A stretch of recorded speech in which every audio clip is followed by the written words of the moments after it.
Raggedy Ann Stories by Johnny Gruelle. Preface and Dedication. As I write this, I have before me on my desk, propped up against the telephone, an old rag doll. Dear old Raggedy Ann, the same Raggedy Ann with which my mother played when a child. There she sits, a trifle loppy and loose-jointed, looking me squarely in the face in a straightforward, honest manner, a twinkle where her shoe-button eyes reflect the electric light. Evidently Raggedy has been to a tea party today, for her face is covered with chocolate. She smiles happily and continuously. True, she has been nibbled by mice, who have made nests out of the soft cotton with which she has been stuffed. But Raggedy smiled just as broadly when the mice nibbled at her, for her smile is painted on. What adventures you must have had, Raggedy! What joy and happiness you have brought into this world! And no matter what treatment you have received, how patient you have been!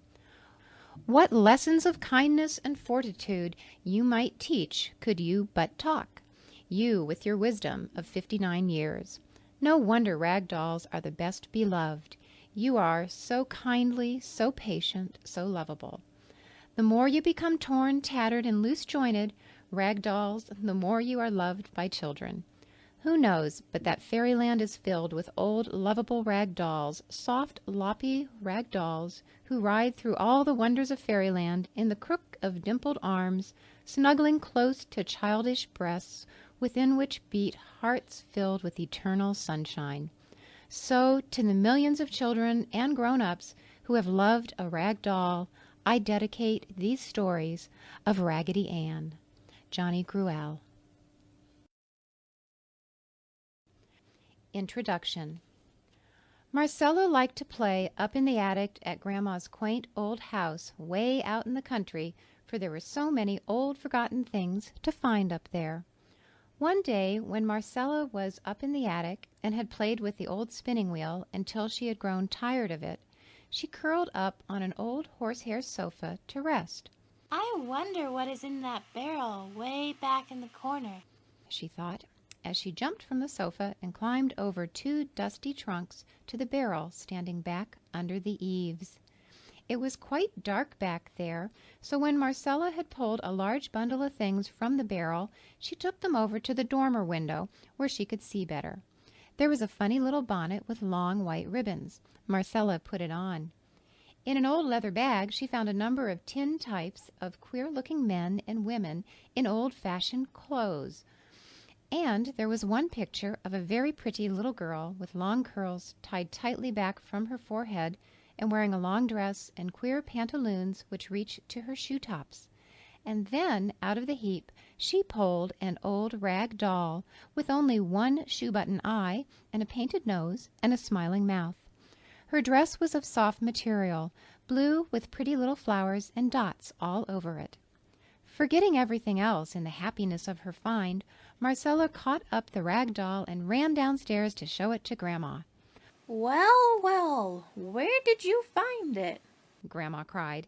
It's old Raggedy Ann, she went on as she hugged the doll to her breast. I had forgotten her. She has been in the attic for 50 years, I guess. Well, well, dear old Raggedy Ann, I will sew another button on her right away. And Grandma went to the machine drawer and got her needle and thread. Marcella watched the sewing while Grandma told how she had played with Raggedy Ann when she was a little girl. Now, Grandma laughed, Raggedy Ann, you have 2 fine shoe-button eyes, and with them you can see the changes that have taken place in the world while you have been shut up so long in the attic. For Raggedy Ann, you have a new playmate and mistress now, and I hope you both will have as much happiness together as you and I used to have.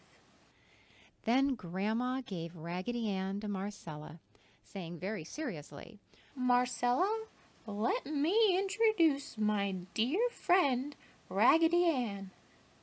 Raggedy, this is my granddaughter, Marcella. And Grandma gave the doll a twitch with her fingers in such a way that the rag doll nodded her head to Marcella. Oh, Grandma, Thank you ever and ever so much. Marcella cried as she gave Grandma a hug and a kiss.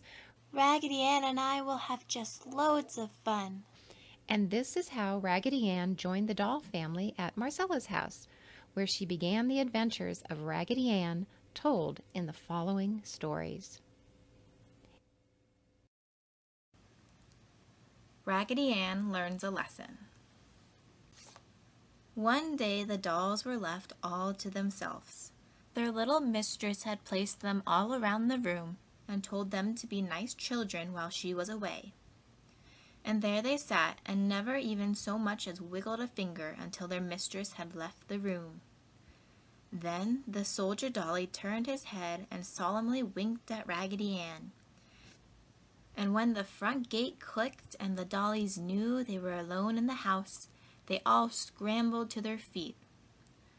"Now let's go have a good time," cried the tin soldier. "Let's all go in search of something to eat." Yes, let's all go in search of something to eat, cried all the other dollies. "When Mistress had me out playing with her this morning," said Raggedy Ann, "she carried me by a door near the back of the house, and I smelled something which smelled as if it would taste delicious." "Then you lead the way, Raggedy Ann," cried the French dolly. "I think it would be a good plan to elect Raggedy Ann as our leader on this expedition," said the Indian doll. At this, all the other dolls clapped their hands together and shouted, "Hooray! Raggedy Ann will be our leader!" So Raggedy Ann, very proud indeed to have the confidence and love of all the other dollies, said that she would be very glad to be their leader. "Follow me!" she cried, as her wobbly legs carried her across the floor at a lively pace. The other dollies followed, racing about the house until they came to the pantry door. "This is the place!" cried Raggedy Ann, and sure enough, all the dollies smelled something which they knew must be very good to eat. But none of the dollies was tall enough to open the door, and although they pushed and pulled with all their might, the door remained tightly closed. The dollies were talking and pulling and pushing, and every once in a while one would fall over and the others would step on her in their efforts to open the door. Finally Raggedy Ann drew away from the others and sat down on the floor. When the other dollies discovered Raggedy Ann sitting there, running her rag hands through her yarn hair, they knew she was thinking. "Shh! Shh!" they said to each other, and quietly went over near Raggedy Ann and sat down in front of her. "There must be a way to get inside," said Raggedy Ann. "Raggedy says there must be a way to get inside," cried all the dolls. "I can't seem to think clearly today," said Raggedy Ann. "It feels as if my head were ripped." At this the French doll ran to Raggedy Ann and took off her bonnet. "Yes, there is a rip in your head, Raggedy," she said, and pulled a pin from her skirt and pinned up Raggedy's head. "It's not a very neat job, for I got some puckers in it," she said. "Oh, that is ever so much better," cried Raggedy Ann. "Now I can think quite clearly." "Now Raggedy can think quite clearly," cried all the dolls. "My thoughts must have leaked out of the rip before," said Raggedy Ann. "They must have leaked out before, dear Raggedy," cried all the other dolls. "Now that I can think so clearly," said Raggedy Ann, "I think the door must be locked, and to get in we must unlock it." "That will be easy," said the Dutch doll, who says "Mama" when he is tipped backward and forward, "for we will have the brave tin soldier shoot the key out of the lock." "I can easily do that," cried the tin soldier as he raised his gun. "Oh, Raggedy Ann," cried the French dolly, "please do not let him shoot." "No," said Raggedy Ann, "we must think of a quieter way." After thinking quite hard for a moment, Raggedy Ann jumped up and said, "I have it!" And she caught up the jumping jack and held him up to the door. Then Jack slid up his stick and unlocked the door. Then the dollies all pushed and the doors swung open. My, such a scramble! The dolls piled over one another in their desire to be the first at the goodies. They swarmed upon the pantry shelves, and in their eagerness spilled a pitcher of cream which ran all over the French dolly's dress. The Indian doll found some cornbread, and dipping it in the molasses, he sat down for a good feast. A jar of raspberry jam was overturned, and the dollies ate of this until their faces were all purple. The tin soldier fell from the shelf 3 times and bent one of his tin legs, but he scrambled right back up again. Never had the dollies had so much fun and excitement, and they had all eaten their fill when they heard the click of the front gate. They did not take time to climb from the shelves, but all rolled or jumped off to the floor and scrambled back to the room as fast as they could run, leaving a trail of bread crumbs and jam along the way. Just as their mistress came into the room, the dolls dropped in whatever positions they happened to be in. "This is funny," cried Mistress. "They were all left sitting in their places around the room. I wonder if Fido has been shaking them up." Then she saw Raggedy Ann's face and picked her up. "Why, Raggedy Ann, you are all sticky. I do believe you are covered with jam." And Mistress tasted Raggedy Ann's hand. "Yes, it's jam! Shame on you, Raggedy Ann. You've been in the pantry, and all the others too." And with this, the doll's mistress dropped Raggedy Ann on the floor and left the room. When she came back, she had on an apron and her sleeves were rolled up. She picked up all the sticky dolls and putting them in a basket, she carried them out under the apple tree in the garden. There she had placed her little tub and wringer, and she took the dolls one at a time and scrubbed them with her scrubbing brush and soused them up and down and this way and that in the soap suds until they were clean. Then she hung them out on the clothesline in the sunshine to dry. There the dolls hung all day, swinging and twisting about as the breeze swayed the clothesline. "I do believe she scrubbed my face so hard she wore off my smile," said Raggedy Ann after an hour of silence. "No, it is still there," said the tin soldier as the wind twisted him around so he could see Raggedy. "But I do believe my arms will never work without squeaking. They feel so rusted," he added. Just then the wind twisted the little Dutch doll and loosened his clothespin so that he fell to the grass below with a sawdusty bump, and as he rolled over he said, "Mama!" in a squeaky voice. Late in the afternoon the back door opened and the little mistress came out with the table and chairs. After setting the table, she took all the dolls from the line and placed them about the table. They had lemonade with grape jelly in it, which made it a beautiful lavender color, and little baby teeny-weeny cookies with powdered sugar on them. After this lovely dinner, the dollies were taken in the house where they had their hair brushed and nice clean nighties put on.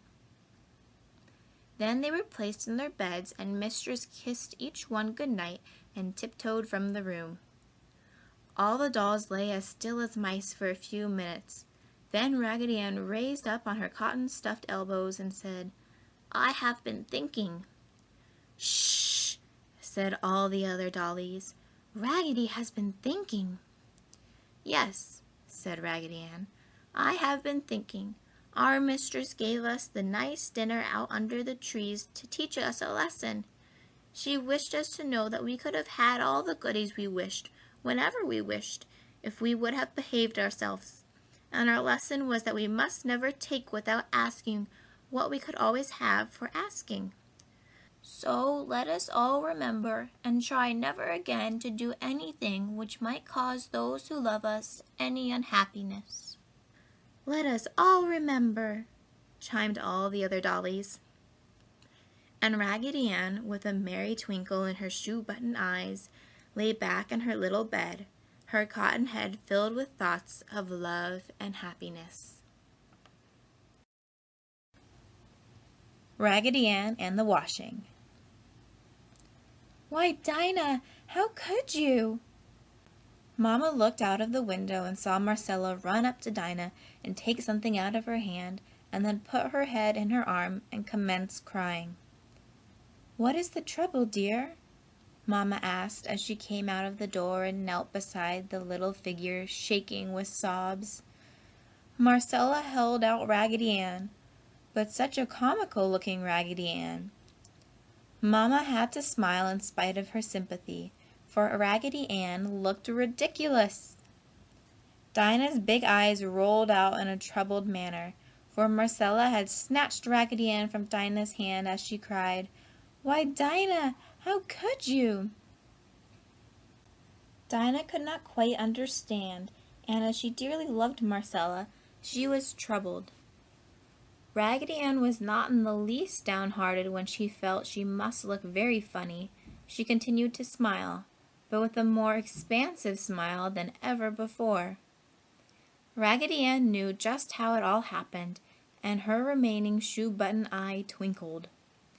She remembered that morning when Marcella came to the nursery to take the nighties from the dolls and dress them. She had been cross. Raggedy Ann thought at the time, perhaps she had climbed out of the bed backwards, for Marcella complained to each doll as she dressed them. And when it came Raggedy's time to be dressed, Marcella was very cross, for she had scratched her fingers on a pin when dressing the French doll. So when Marcella heard the little girl next door calling to her, she ran out of the nursery and gave Raggedy Ann a toss from her as she ran. Now it happened Raggedy lit in the clothes hamper, and there she lay, all doubled up in a knot. A few minutes afterwards, Dinah came through the hall with an armful of clothes and piled them into the hamper on top of Raggedy Ann.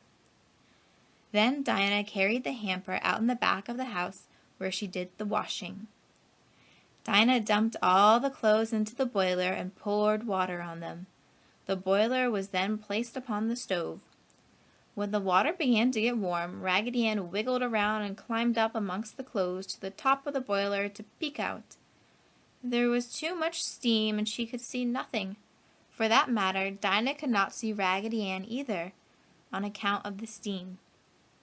So Dinah, using an old broom handle, stirred the clothes in the boiler, and the clothes and Raggedy Ann were stirred and whirled around until all were thoroughly boiled. When Dinah took the clothes a piece at a time from the boiler and scrubbed them, she finally came upon Raggedy Ann. Now Dinah did not know but that Marcella had placed Raggedy in the clothes hamper to be washed, so she soaped Raggedy well and scrubbed her up and down over the rough washboard. 2 buttons from the back of Raggedy Ann's dress came off, and one of Raggedy Ann's shoe-button eyes was loosened as Dinah gave her face a final scrub. Then Dinah put Raggedy Ann's feet in the wringer and turned the crank. It was hard work getting Raggedy through the wringer, but Dinah was very strong, and of course it happened. Raggedy Ann came through as flat as a pancake. It was just then that Marcella returned and saw Raggedy. "Why, Dinah, how could you?" Marcella had sobbed as she snatched the flattened Raggedy Ann from the bewildered Dinah's hand. Mama patted Marcella's hand and soon coaxed her to quit sobbing. When Dinah explained that the first she knew of Raggedy being in the wash was when she took her from the boiler, Marcella began crying again. "It was all my fault, Mama," she cried. "I remember now that I threw dear old Raggedy Ann from me as I ran out the door, and she must have fallen in the clothes hamper. Oh dear, oh dear!" And she hugged Raggedy Ann tight. Mama did not tell Marcella that she had been cross and naughty, for she knew Marcella felt very sorry.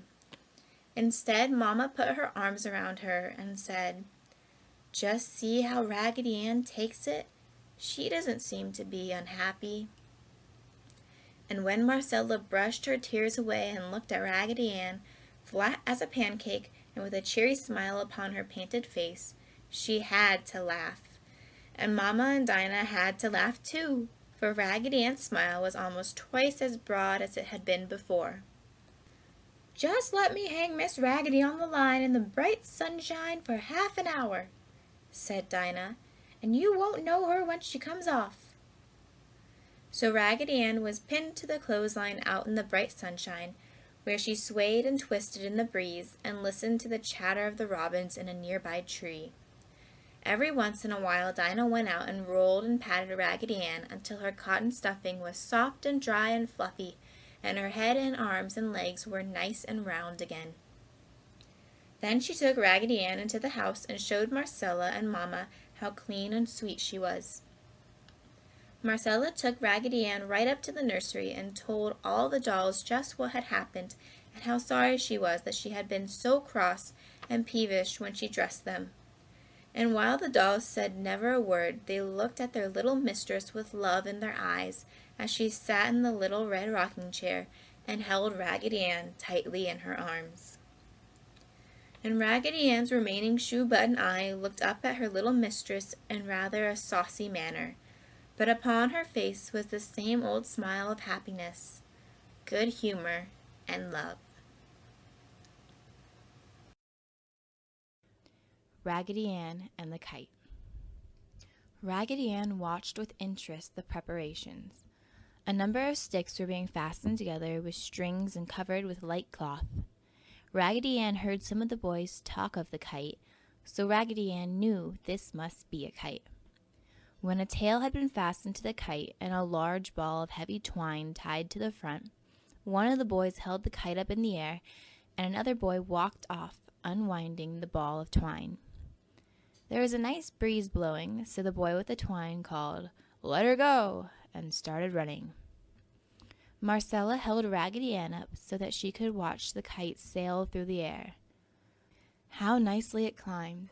But suddenly the kite acted strangely, and as all the children shouted advice to the boy with the ball of twine, the kite began darting this way and that, and finally making 4 or 5 loop-the-loops, it crashed to the ground. "It needs more tail on it," one boy shouted. Then the children asked each other where they might get more rags to fasten to the tail of the kite. "Let's tie Raggedy Ann to the tail," suggested Marcella. "I know she would enjoy a trip way up in the sky." The boys all shouted with delight at this suggestion, so Raggedy Ann was tied to the tail of the kite. This time the kite rose straight in the air and remained steady. The boy with the ball of twine unwound it until the kite and Raggedy Ann were way, way up and far away. How Raggedy Ann enjoyed being up there! She could see for miles and miles, and how tiny the children looked. Suddenly, a great puff of wind came and carried Raggedy Ann streaming way out behind the kite. She could hear the wind singing on the twine as the strain increased.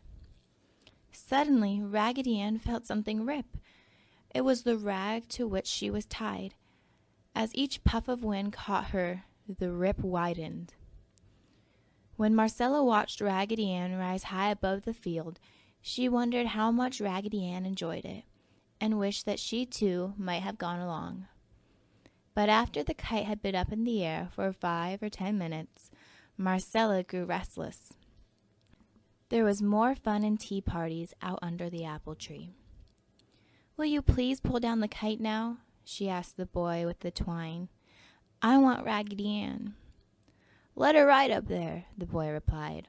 "We'll bring her home when we pull down the kite. We're going to get another ball of twine and let her go higher." Marcella did not like to leave Raggedy Ann with the boys, so she sat down upon the ground to wait until they pulled down the kite. But while Marcella watched Raggedy Ann, a dot in the sky, she could not see the wind ripping the rag to which Raggedy Ann was tied. Suddenly the rag parted and Raggedy Ann went sailing away as the wind caught in her skirts. Marcella jumped from the ground, too surprised to say anything. The kite, released from the weight of Raggedy Ann, began darting and swooping to the ground. "We'll get her for you," some of the boys said when they saw Marcella's troubled face, and they started running in the direction Raggedy Ann had fallen. Marcella and the other girls ran with them. They ran and they ran and they ran, and at last they found the kite upon the ground with one of the sticks broken. but they could not find Raggedy Ann anywhere. "She must have fallen almost in your yard," a boy said to Marcella, "for the kite was directly over here when the doll fell." Marcella was heartbroken. She went in the house and lay on the bed. Mamma went out with the children and tried to find Raggedy Ann, but Raggedy Ann was nowhere to be seen. When Daddy came home in the evening, he tried to find Raggedy Ann, but met with no success. Marcella had eaten hardly any dinner, nor could she be comforted by Mamma or Daddy. The other dolls in the nursery lay forgotten and were not put to bed that night, for Marcella lay and sobbed and tossed about her bed. Finally, she said a little prayer for Raggedy Ann and went to sleep. And as she slept, Marcella dreamed that the fairies came and took Raggedy Ann with them to Fairyland for a visit, and then sent Raggedy Ann home to her. She awakened with a cry. Of course, Mamma came to her bed right away and said that Daddy would offer a reward in the morning for the return of Raggedy. "It was all my fault, Mamma," Marcella said. "I should not have offered the boys dear old Raggedy Ann to tie on the tail of the kite. But I just know the fairies will send her back." Mamma took her in her arms and soothed her with cheering words, although she felt indeed that Raggedy Ann was truly lost and would never be found again. Now, where do you suppose Raggedy Ann was all this time? When Raggedy Ann dropped from the kite, the wind caught in her skirts and carried her along until she fell in the fork of a large elm tree directly over Marcella's house. When Raggedy Ann fell with a thud, face up in the fork of the tree, 2 robins who had a nest nearby flew chattering away. Presently the robins returned and quarreled at Raggedy Ann for laying so close to their nest, but Raggedy Ann only smiled at them and did not move. When the robins quieted down and quit their quarreling, one of them hopped up closer to Raggedy Ann in order to investigate. It was Mamma Robin. She called to Daddy Robin and told him to come. "See the nice yarn? We could use it to line the nest with," she said. So the robins hopped closer to Raggedy Ann and asked if they might have some of her yarn hair to line their nests. Raggedy Ann smiled at them. So the 2 robins pulled and tugged at Raggedy Ann's yarn hair until they had enough to line their nest nice and soft. Evening came and the robins sang their good night songs, and Raggedy Ann watched the stars come out, twinkle all night, and disappear in the morning light. In the morning, the robins again pulled yarn from Raggedy Ann's head and loosened her so she could peep over the side of the limb. And when the sun came up, Raggedy Ann saw she was in the trees in her own yard. Now before she could eat any breakfast, Marcella started out to find Raggedy Ann. And it was Marcella herself who found her. And this is how she did it. Mamma Robin had seen Marcella with Raggedy Ann out in the yard many times, so she began calling, "Cheery, cheery!" And Daddy Robin started calling, "Cheery, cheery, cheer up, cheerily, cheerily, cheery, cheery." And Marcella, looking up in the tree above the house to see the robins, discovered Raggedy Ann peeping over the limb at her. Oh, how her heart beat with happiness! "Here's Raggedy Ann!" she shouted. And Mamma and Daddy came out and saw Raggedy Ann smiling at them, and Daddy got the clothes prop and climbed out of the attic window and poked Raggedy Ann out of the tree, and she fell right into Marcella's arms, where she was hugged in a tight embrace. "You'll never go up on a kite again, Raggedy Ann," said Marcella, "for I felt so lost without you. I will never let you leave me again." So Raggedy Ann went into the house and had breakfast with her little mistress, and Mamma and Daddy smiled at each other when they peeped through the door into the breakfast room, for Raggedy Ann's smile was wide and very yellow. Marcella, her heart full of happiness, was feeding Raggedy Ann part of her egg. Raggedy Ann rescues Fido. It was almost midnight and the dolls were asleep in their beds, all except Raggedy Ann. Raggedy lay there, her shoe-button eyes staring straight up at the ceiling. Every once in a while, Raggedy Ann ran her rag hand up through her yarn hair. She was thinking. When she had thought for a long, long time, Raggedy Ann raised herself on her wobbly elbows and said, "I've thought it all out." At this, the other dolls shook each other and raised up, saying, "Listen, Raggedy has thought it all out." "Tell us what you have been thinking, dear Raggedy," said the tin soldier. "We hope they were pleasant thoughts." "Not very pleasant thoughts," said Raggedy as she brushed a tear from her shoe button eyes. "You haven't seen Fido all day, have you?" "Not since early this morning," the French dolly said. "It has troubled me," said Raggedy, "and if my head was not stuffed with lovely new white cotton, I am sure it would have ached with the worry.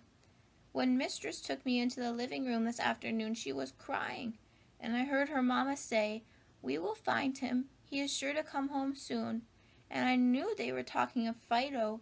He must be lost."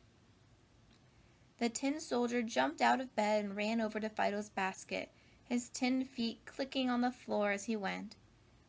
"He is not here," he said. "When I was sitting in the window about noontime," said the Indian doll, "I saw Fido and a yellow scraggly dog playing out on the lawn, and they ran out through a hole in the fence." "That was Priscilla's dog, Peterkins," said the French doll. "I know poor mistress is very sad on account of Fido," said the Dutch doll, "because I was in the dining room at supper time, and I heard her daddy tell her to eat her supper and he would go out and find Fido. But I had forgotten all about it until now."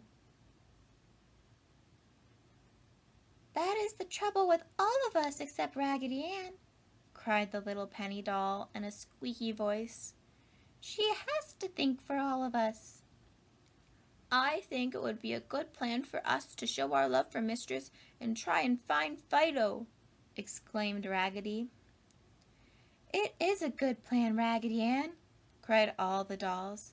"Tell us how to start about it." "Well, first let us go out upon the lawn and see if we can track the dogs," said Raggedy. "I can track them easily," the Indian doll said, "for Indians are good at trailing things." "Then let us waste no more time in talking," said Raggedy Ann as she jumped from bed, followed by the rest. The nursery window was open, so the dolls helped each other up on the sill and then jumped to the soft grass below.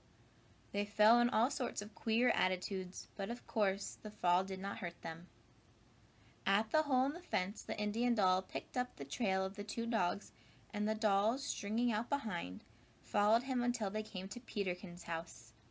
Peterkins was surprised to see the strange little figures in white nighties come stringing up the path to the doghouse. Peterkins was too large to sleep in the nursery, so he had a nice cozy doghouse under the grape arbor. "Come in," Peterkins said when he saw and recognized the dolls. So all the dollies went into Peterkins' house and sat about while Raggedy told him why they had come. "It has worried me too," said Peterkins, "but I had no way of telling your mistress where Fido was, for she cannot understand dog language.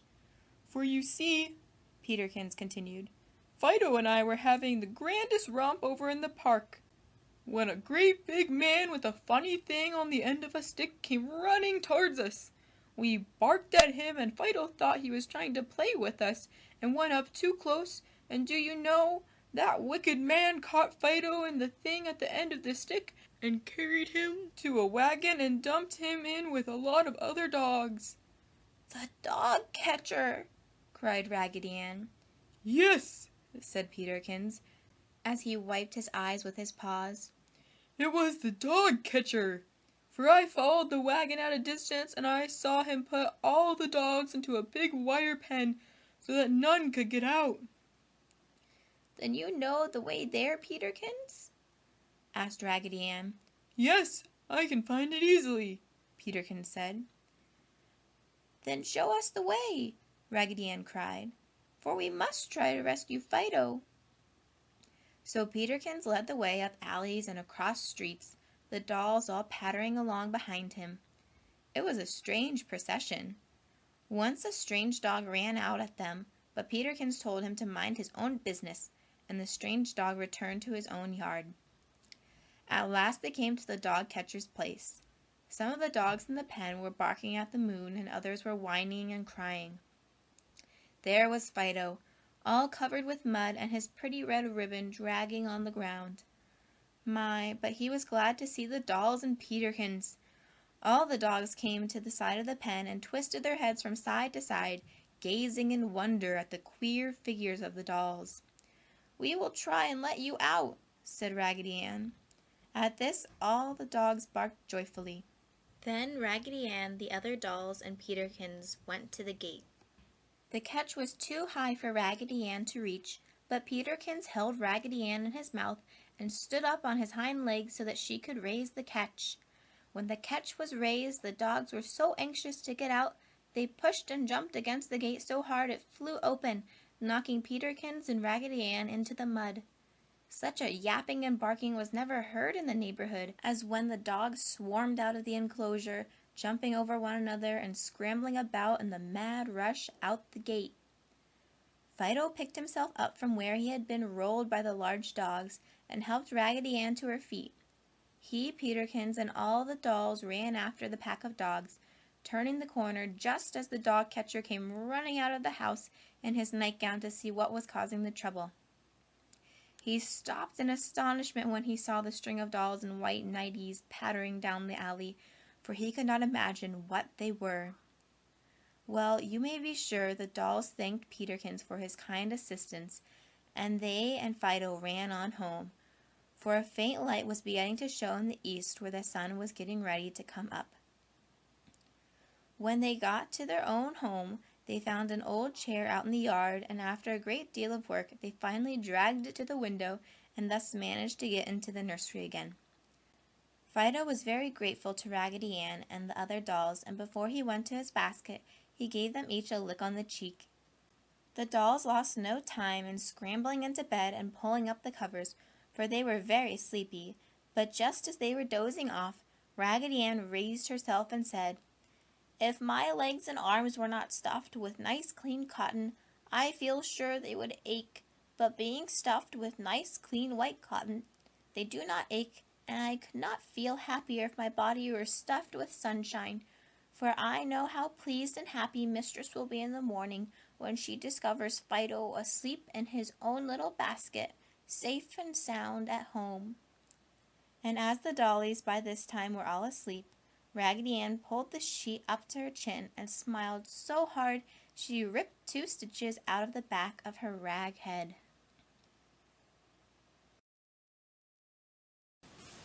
Raggedy Ann and the Painter. When house cleaning time came around, Mistress's mamma decided that she would have the nursery repainted and new paper put upon the walls. That was why all the dolls happened to be laid helter-skelter upon one of the high shelves.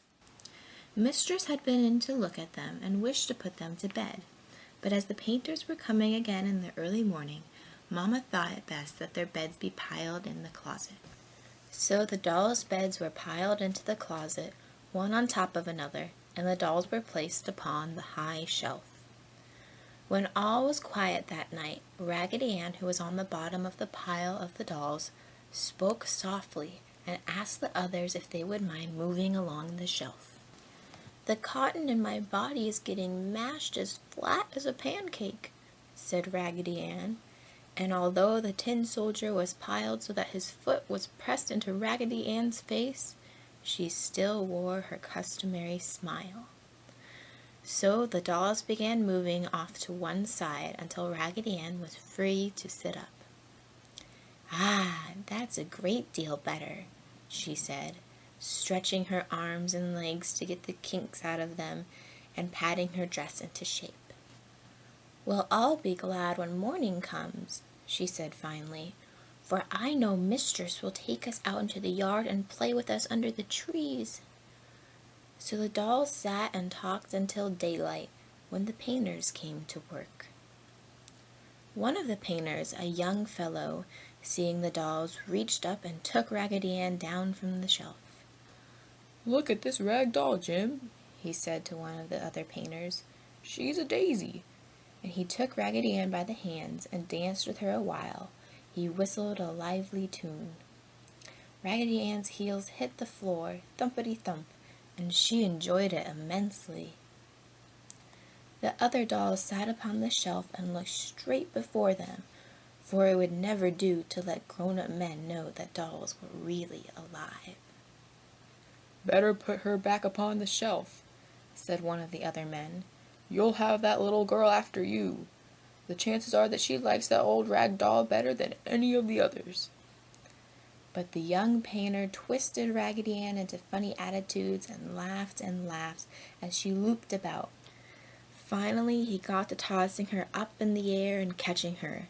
This was great fun for Raggedy, and as she sailed up by the shelf, the dolls all smiled at her, for it pleased them whenever Raggedy Ann was happy.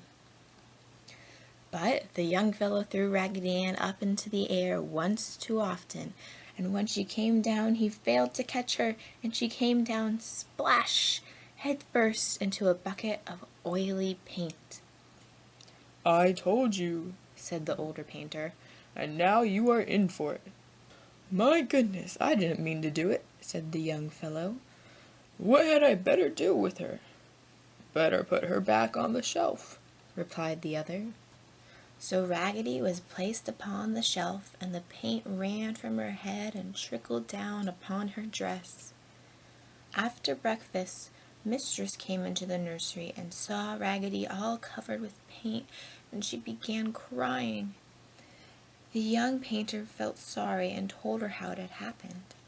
"If you will let me," he said, "I will take her home with me and will clean her up tonight and will bring her back day after tomorrow." So Raggedy was wrapped in a newspaper that evening and carried away. All the dolls felt sad that night without Raggedy Ann near them. "Poor Raggedy! I could have cried when I saw her all covered with paint," said the French doll. "She didn't look like our dear old Raggedy Ann at all," said the tin soldier, who wiped the tears from his eyes so that they would not run down onto his arms and rust them. "The paint covered her lovely smile and nose, and you could not see the laughter in her shoe-button eyes," said the Indian doll. And so the dolls talked that night and the next, but in the daytime when the painters were there, they kept very quiet. The second day, Raggedy was brought home, and the dolls were all anxious for night to come so they could see and talk with Raggedy Ann. At last the painters left, and the house was quiet, for Mistress had been in and placed Raggedy on the shelf with the other dolls. "Tell us all about it, Raggedy dear," the dolls cried. "Oh, I am so glad I fell in the paint," cried Raggedy after she had hugged all the dolls, "for I have had the happiest time. The painter took me home and told his mamma how I happened to be covered with paint, and she was very sorry. She took a rag and wiped off my shoe-button eyes, and then I saw that she was a very pretty, sweet-faced lady, and she got some cleaner and wiped off most of the paint on my face. But you know," Raggedy continued, "the paint had soaked through my rag head and had made the cotton inside all sticky and soggy, and I could not think clearly, and my yarn hair was all matted with paint. So the kind lady took off my yarn hair and cut the stitches out of my head and took out the painty cotton. It was a great relief, although it felt queer at first and my thoughts seemed scattered. She left me in her work basket that night and hung me out upon the clothesline the next morning when she had washed the last of the paint off. And while I hung out on the clothesline, what do you think?" "We could never guess," all the dolls cried. "Why, a dear little Jenny Wren came and picked enough cotton out of me to make a cute little cuddly nest in the grape arbor." "Wasn't that sweet?" cried all the dolls. "Yes, indeed it was," replied Raggedy Ann. "It made me very happy.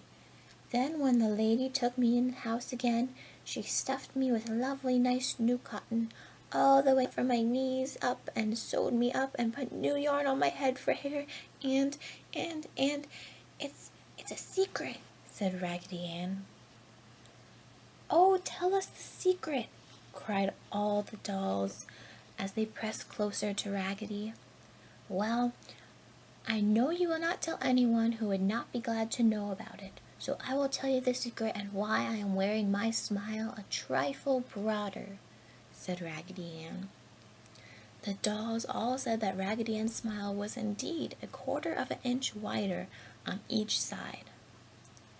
"When the dear lady put the new white cotton in my body," said Raggedy Ann, "she went to the cupboard and came back with a paper bag, and she took from the bag 10 or 15 little candy hearts with mottos on them, and she hunted through the candy hearts until she found a beautiful red one, which she sewed up in me with the cotton.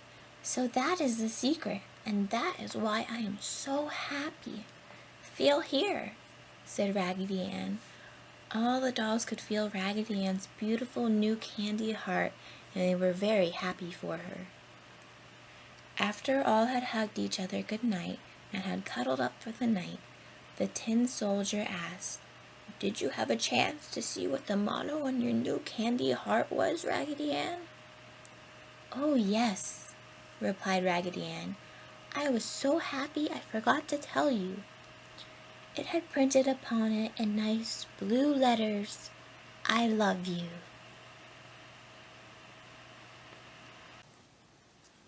Raggedy Ann's Trip on the River. When Marcella had a tea party out in the orchard, of course all of the dolls were invited.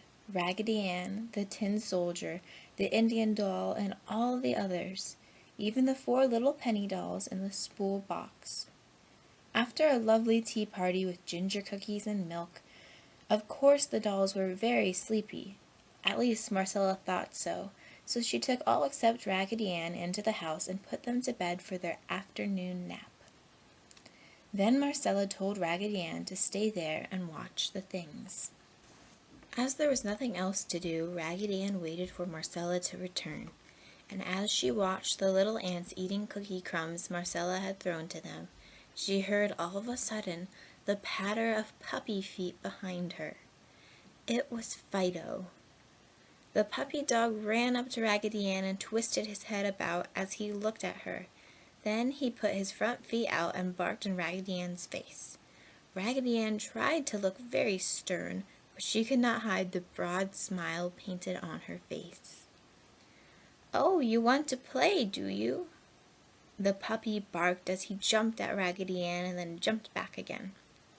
The more Raggedy Ann smiled, the livelier Fido's antics became, until finally he caught the end of her dress and dragged her about. This was great fun for the puppy dog, but Raggedy Ann did not enjoy it. She kicked and twisted as much as she could, but the puppy dog thought Raggedy Ann was playing. He ran out the garden gate and down the path across the meadow, every once in a while stopping and pretending he was very angry. When he pretended this, Fido would give Raggedy Ann a great shaking, making her yarn head hit the ground, rat-a-tat-tat. Then he would give his head a toss and send Raggedy Ann high in the air, where she would turn over 2 or 3 times before she reached the ground. By this time she had lost her apron, and now some of her yarn hair was coming loose. As Fido neared the brook, another puppy dog came running across the footbridge to meet him. "What have you got there, Fido?" said the new puppy dog as he bounced up to Raggedy Ann.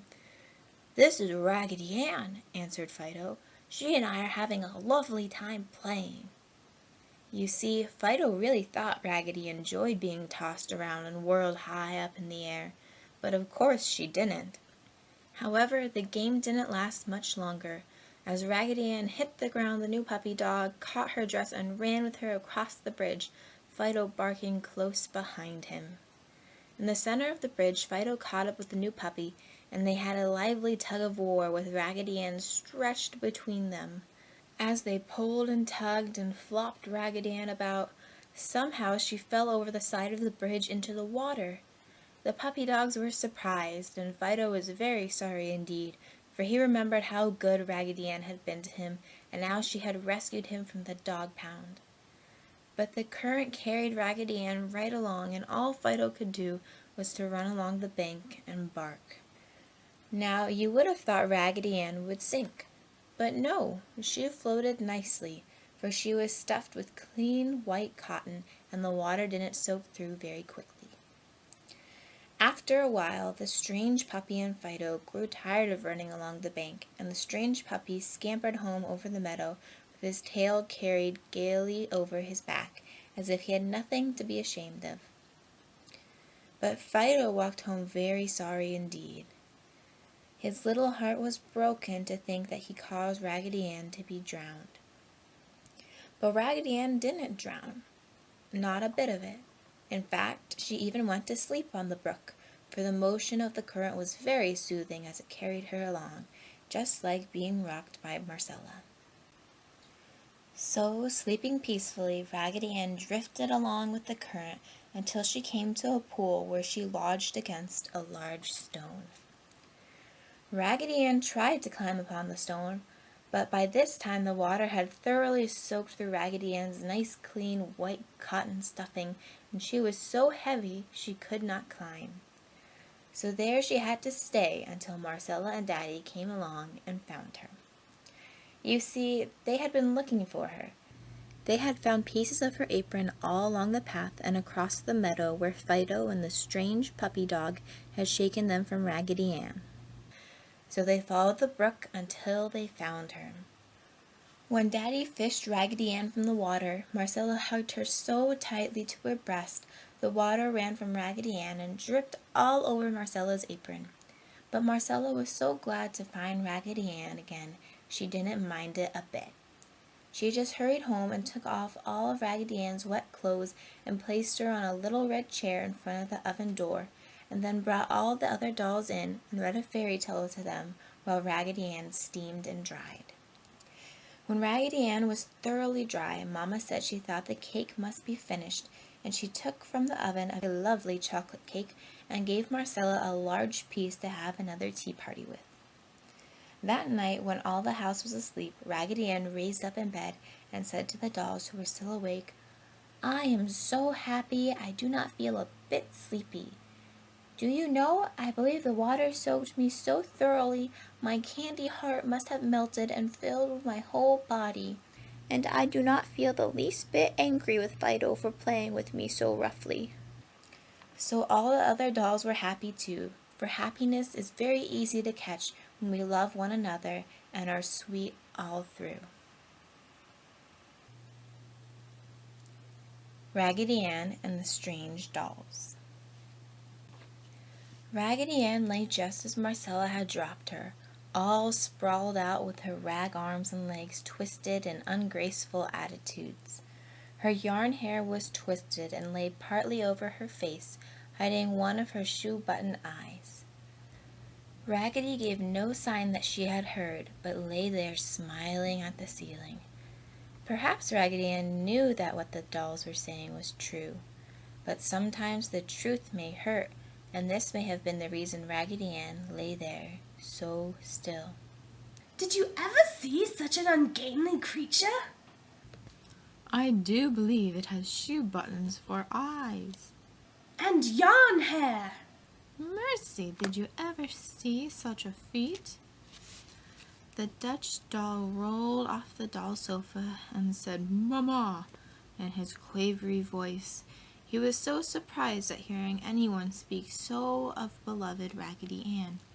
Dear Raggedy Ann, she of the candy heart, whom all the dolls loved. Uncle Clem was also very much surprised and offended. He walked up in front of the two new dolls and looked them very sternly in the eyes, but he could think of nothing to say, so he pulled at his yarn mustache. Marcella had only received the two new dolls that morning. They had come in the morning mail and were presents from an aunt. Marcella had named the two new dolls Annabel Lee and Thomas after her aunt and uncle. Annabel Lee and Thomas were beautiful dolls and must have cost heaps and heaps of shiny pennies, for both were handsomely dressed and had real hair. Annabel's hair was of a lovely shade of auburn, and Thomas's was golden yellow. Annabel was dressed in a soft lace-covered silk, and upon her head she wore a beautiful hat with long silk ribbons tied in a neat bow knot beneath her dimpled chin. Thomas was dressed in an Oliver Twist suit of dark velvet with a lace collar. Both he and Annabel wore lovely black slippers and short stockings. They were sitting upon two of the little red doll chairs where Marcella had placed them and where they could see the other dolls. When Uncle Clem walked in front of them and pulled his mustache, they laughed outright. Tee-hee-hee, they snickered. He has holes in his knees. Quite true. Uncle Clem was made of worsted, and the moss had eaten his knees and part of his kilt. He had a kilt, you see, for Uncle Clem was a Scott doll.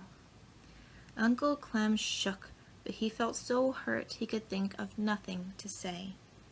He walked over and sat down beside Raggedy Ann and brushed her yarn hair away from her shoe button eye. The tin soldier went over and sat beside them. "Don't you mind what they say, Raggedy," he said. "They do not know you as we do." We don't care to know her, said Annabel Lee as she primped her dress. she looks like a scarecrow. And the soldier must have been made of a can opener, laughed Thomas. You should be ashamed of yourselves, said the French dolly as she stood before Annabel and Thomas. You will make all of us sorry that you joined our family if you continue to poke fun at us and look down upon us. We are all happy here together and sharing each other's adventures and happiness. Now, that night, Marcella did not undress the two new dolls, for she had no nighties for them, so she let them sit up in the two little red doll chairs, so they would not muss their clothes. I will make nighties for you tomorrow, she said as she kissed them good night. Then she went over and gave Raggedy Ann a good night hug. Take good care of all my children, Raggedy, she said as she went out. Annabel and Thomas whispered to each other. Perhaps we have been too hasty in our judgment, said Annabel Lee. This Raggedy Ann seems to be a favorite with the mistress and with all the dolls. There must be a reason, replied Thomas. I am beginning to feel sorry that we spoke of her looks. One really cannot help one's looks after all. Now, Annabel Lee and Thomas were very tired after their long journey, and soon they fell asleep and forgot all about the other dolls. When they were sound asleep, Raggedy Ann slipped quietly from her bed and awakened the Tin Soldier and Uncle Clem, and the three tiptoed to the two beautiful new dolls. They lifted them gently so as not to awaken them and carried them to Raggedy Ann's bed. Raggedy Ann tucked them in snugly and lay down upon the hard floor. The Tin Soldier and Uncle Clem both tried to coax Raggedy Ann into accepting their bed.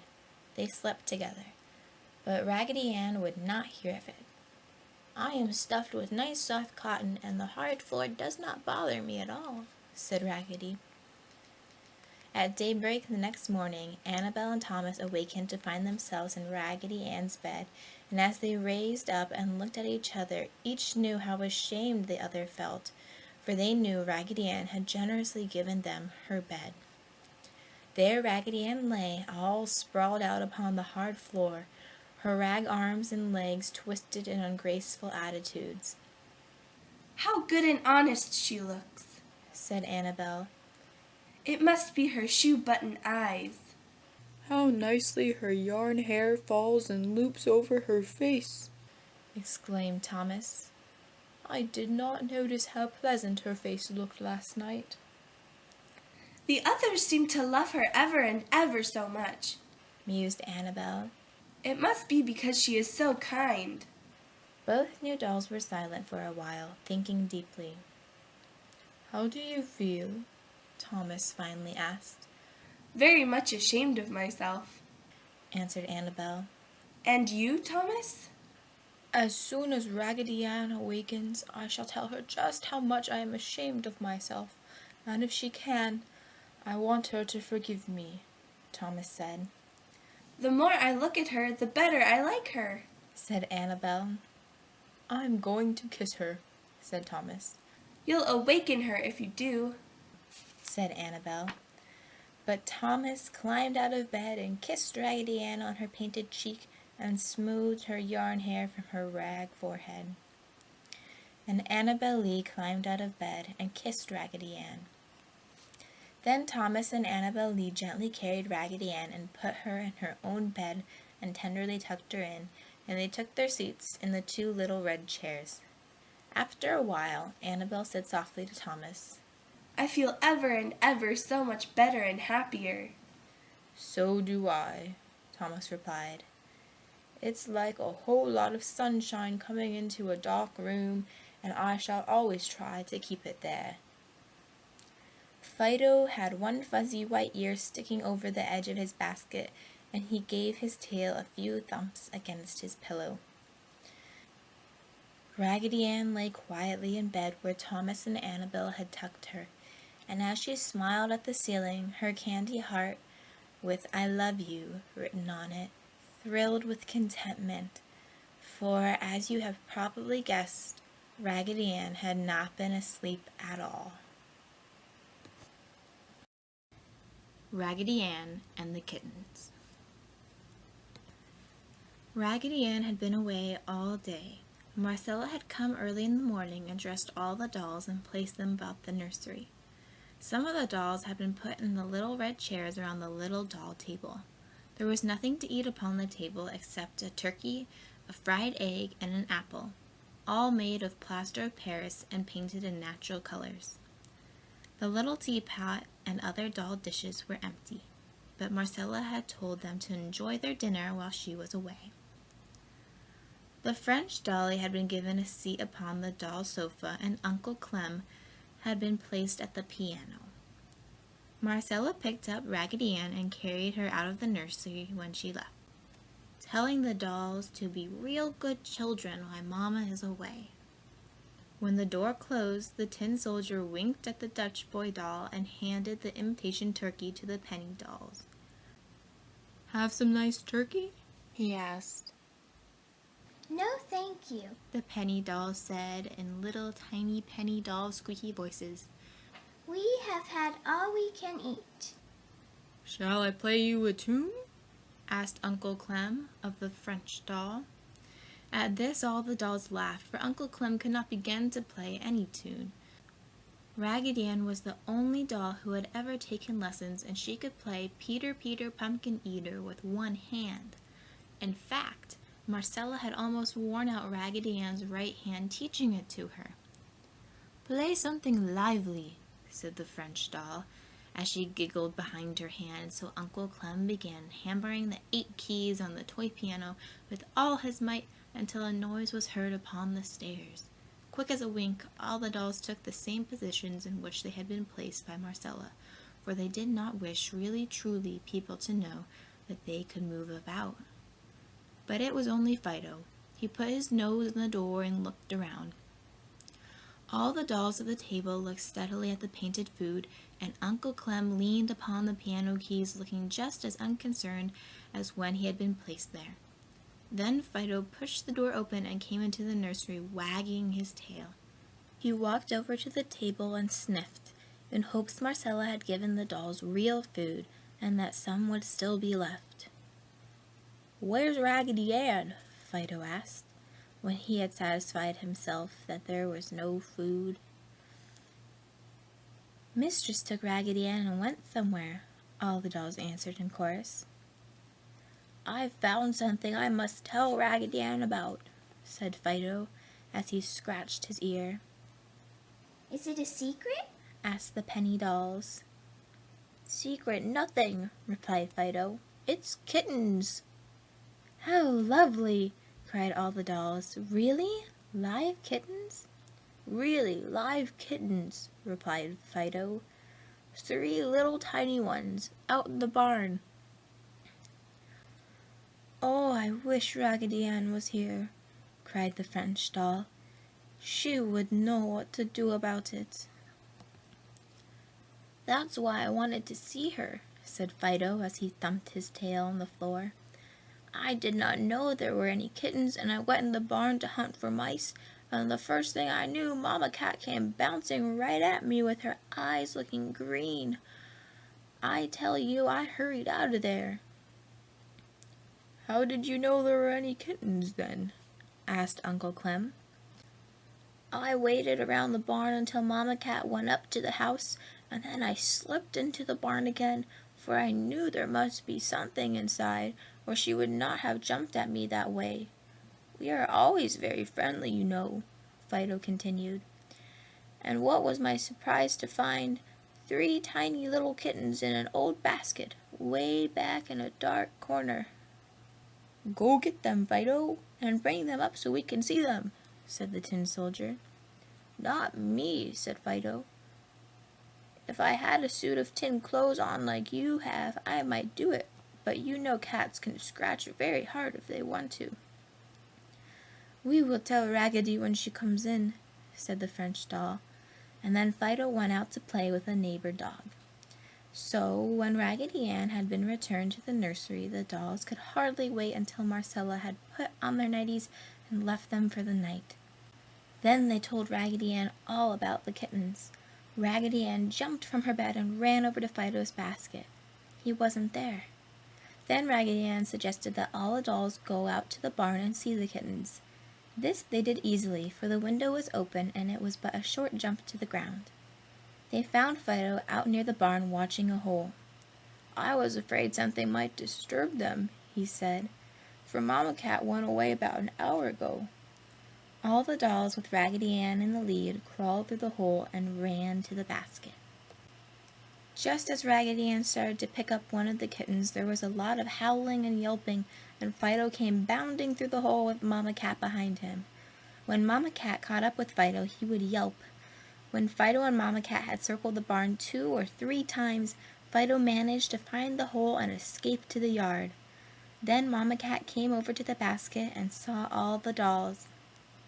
"I'm surprised at you, Mama Cat," said Raggedy Ann. "Fido has been watching your kittens for an hour while you were away. You wouldn't hurt them for anything." "I'm sorry then," said Mama Cat. "You must trust Fido, Mama Cat," said Raggedy Ann, "because he loves you, and anyone who loves you can be trusted." "That's so," replied Mama Cat. "Cats love mice too, and I wish the mice trusted us more." The dolls all laughed at this joke.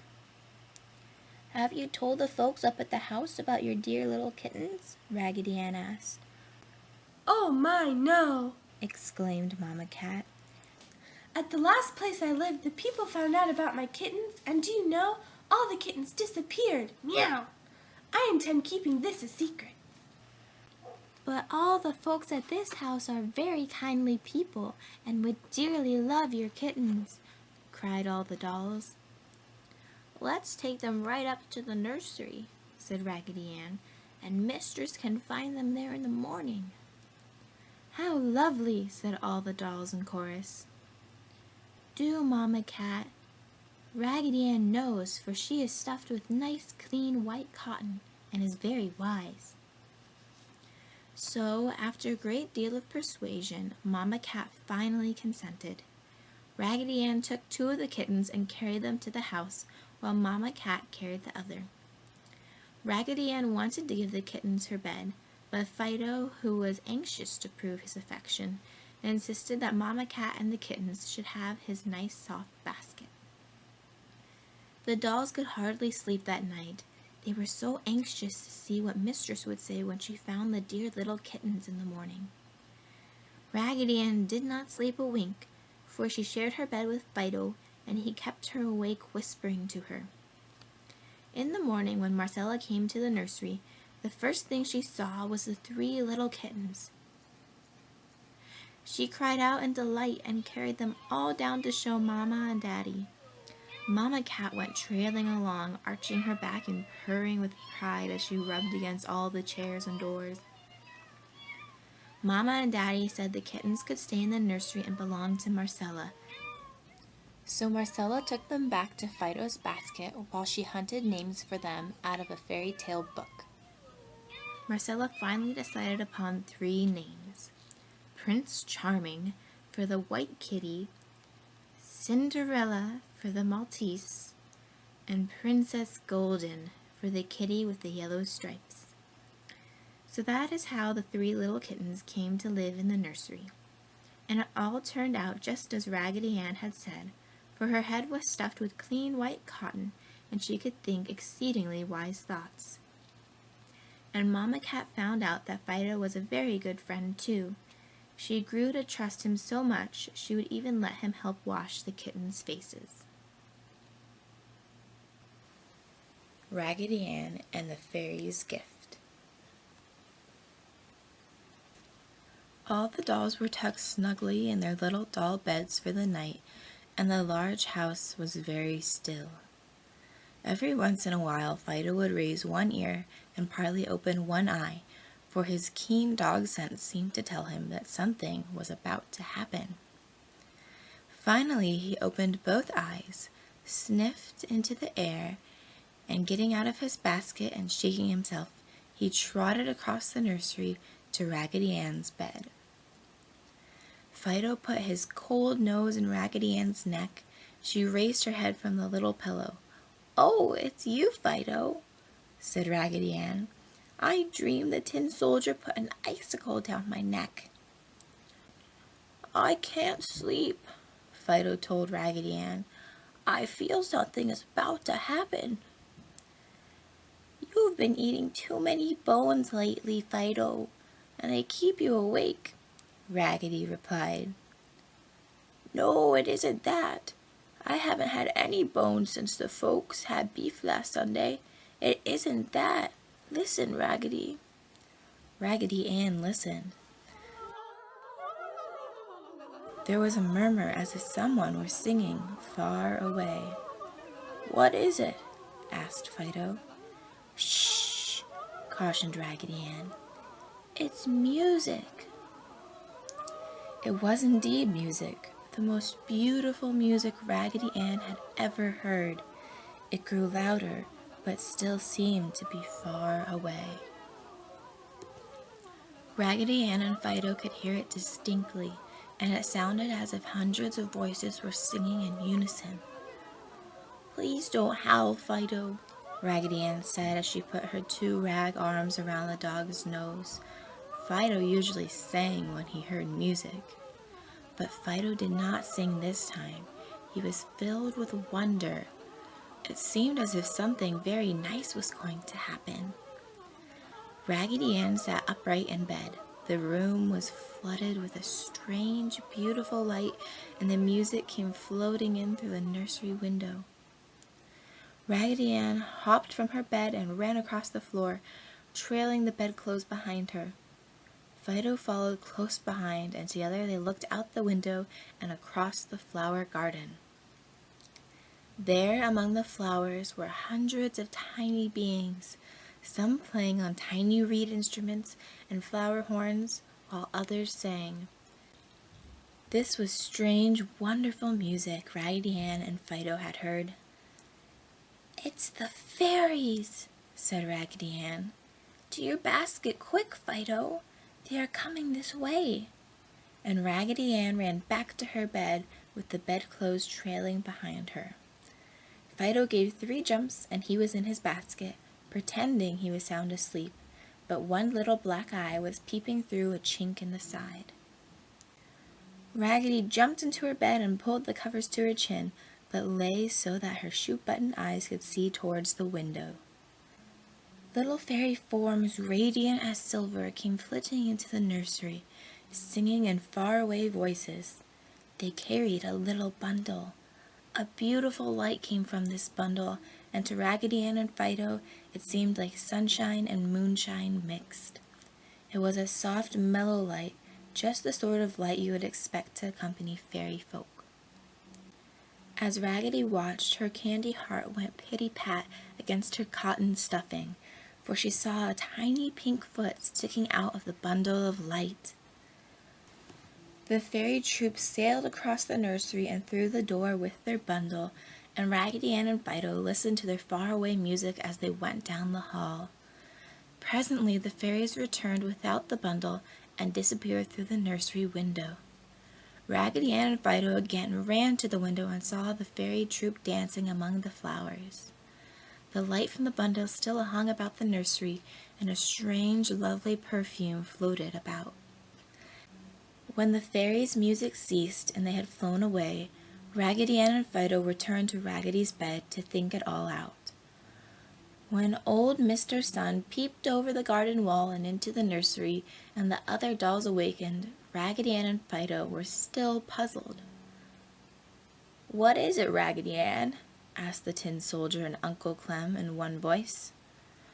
Before Raggedy Ann could answer, Marcella came running into the nursery, gathered up all the dolls in her arms, and ran down the hall, Fido jumping beside her and barking shrilly. "Be quiet," Marcella said to Fido. "It's asleep and you might awaken it." Mama helped Marcella arrange all the dolls in a circle around the bed so that they could all see what was in the bundle. Mama gently pulled back the soft covering, and the dolls saw a tiny little fist as pink as coral, a soft little face with a cunning tiny pink nose, and a little head as bald as the French dolly's when her hair came off. My, how the dollies all chattered when they were once again left alone in the nursery. "A dear cuddly baby brother for mistress," said Uncle Clem. "A beautiful bundle of love and fairy sunshine for everybody in the house," said Raggedy Ann as she went to the toy piano and joyously played Peter, Peter, Pumpkin Eater with one rag hand. Raggedy Ann and the Chickens. When Marcella was called into the house, she left Raggedy sitting on the chicken yard fence. "Now you sit quietly and do not stir," Marcella told Raggedy Ann. "If you move, you may fall and hurt yourself." So Raggedy Ann sat quietly, just as Marcella told her, but she smiled at the chickens, for she had fallen time and again, and it had never hurt her in the least. She was stuffed with nice soft cotton, you see. So there she sat until a tiny little hummingbird in search of flower honey hummed close to Raggedy Ann's head and hovered near the tall hollyhocks. Raggedy Ann turned her rag head to see the hummingbird and lost her balance. Plump! She went down amongst the chickens. The chickens scattered in all directions, all except Old Ironsides, the rooster. He ruffled his neck feathers and put his head down close to the ground, making a queer whistling noise as he looked fiercely at Raggedy Ann. But Raggedy Ann only smiled at Old Ironsides, the rooster, and ran her rag hand through her yarn hair, for she did not fear him. And then something strange happened, for when she made this motion, the old rooster jumped up in the air and kicked his feet out in front, knocking Raggedy Ann over and over. When Raggedy Ann stopped rolling, she waved her apron at the rooster and cried, "Shoo!" But instead of shooing, Old Ironsides upset her again. Now 2 old hens who had been watching the rooster jump at Raggedy ran up as one old hen placed herself before the rooster. The other old hen caught hold of Raggedy's apron and dragged her into the chicken coop. It was dark inside, and Raggedy could not tell what was going on as she felt herself being pulled up over the nests. But finally Raggedy could sit up, for the old hen had quit pulling her, and as her shoe-button eyes were very good, she soon made out the shape of the old hen in front of her. "My, that's the hardest work I've done in a long time," said the old hen when she could catch her breath. "I was afraid Mr. Rooster would tear your dress and apron." "That was a queer game he was playing, Mrs. Hen," said Raggedy Ann. The old hen chuckled, way down in her throat. "Gracious me, he wasn't playing a game, he was fighting you." "Fighting?" cried Raggedy Ann in surprise. "Oh yes, indeed," the old hen answered. "Old Ironsides, the rooster, thought you intended to harm some of the children chickens, and he was fighting you. I'm sorry that I fell inside the pen. I wouldn't harm anything, Raggedy Ann said. If we tell you a secret, you must promise not to tell your mistress, said the old hens. I promise, cross my candy heart, said Raggedy Ann. Then the two old hens took Raggedy Ann way back in the farthest corner of the chicken coop. There, in back of a box, they had built 2 nests, and each old hen had 10 eggs in her nest. If your folks hear of it, they will take the eggs, said the hens. And then we could not raise our families. Raggedy Ann felt the eggs, and they were nice and warm. We just left the nest when you fell into the pen, explained the old hens. But how can the eggs grow if you sit upon them? said Raggedy. If Fido sits on any of the garden, the plants will not grow, Mistress says. Eggs are different, one of the old hen explained. In order to make the eggs hatch properly, we must sit on them 3 weeks and not let them get cold at any time. And at the end of the 3 weeks, do the eggs sprout? asked Raggedy Ann. You must be thinking of eggplant, cried an old hen. These eggs hatch at the end of 3 weeks. They don't sprout, and then we have a lovely family of soft, downy chickies, little puffballs that we can cuddle under our wings and love dearly. Have you been sitting upon the eggs very long? Raggedy asked. Neither one of us has kept track of the time, said one hen. So we do not know. You see, we never leave the nest, only just once in a while to get a drink and to eat a little, so we can hardly tell when it is day and when it is night. We were going out to get a drink when you fell in the pen, said one old hen. Now we will have to sit upon the eggs and warm them up again. The 2 old hens spread their feathers and nestled down upon the nest. When you get them good and warm, I would be glad to sit upon the eggs to keep them warm until you get something to eat and drink, said Raggedy.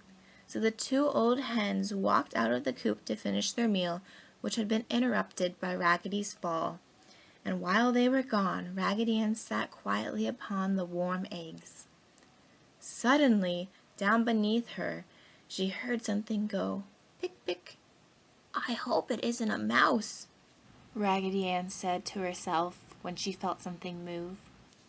I wish the old hens would come back. But when they came back and saw the puzzled expression on her face, they cried, What is it? Raggedy Ann got to her feet and looked down, and there were several little fluffy, cuddly baby chickies, round as little puffballs.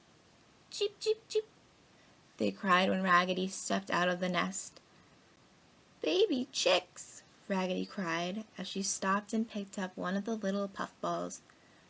They want to be cuddled. The 2 old hens, their eyes shining with happiness, got upon the nest and spread out their soft warm feathers. The other eggs will hatch soon, said they. So for several days Raggedy helped the 2 hens hatch out the rest of their chickies, and just as they finished, Marcella came inside looking around. How in the world did you get in here, Raggedy Ann? She cried. I have been looking all about for you. Did the chickens drag you in here?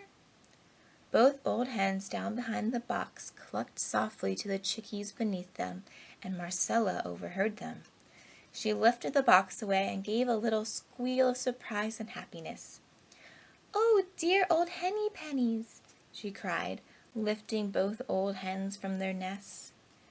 You have hidden your nests away back here, and now you have 1, 2, 3, 4, 20 chickies. And as she counted them, Marcella placed them in her apron. Then, catching up Raggedy Ann, she placed her over the new little chickies.